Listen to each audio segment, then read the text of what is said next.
Umlandeli kaKhuzani ubesanda kuhleka igcokama Elisha ukuthi igcokama Elisha alisawatholi ama-gig.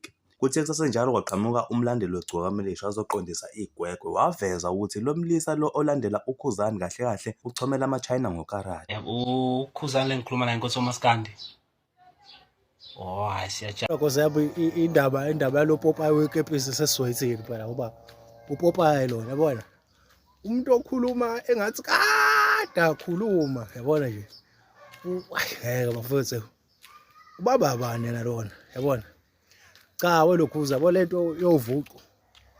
Mfowethu kunabantu abavuka usuku olulodwa beyosebenza.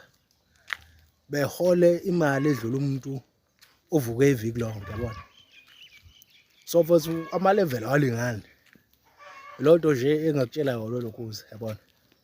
Wona umpolisi fana mncube. Lo nto nje engakutshela wona mfowethu. Noma yabona nje uMthandeni uright wasibone uMthandeni. uMthandeni engangavuka u2 weeks wonke. Kodwa eqashe kanye ekhava abantu ade beqashwa zonke izinsuku.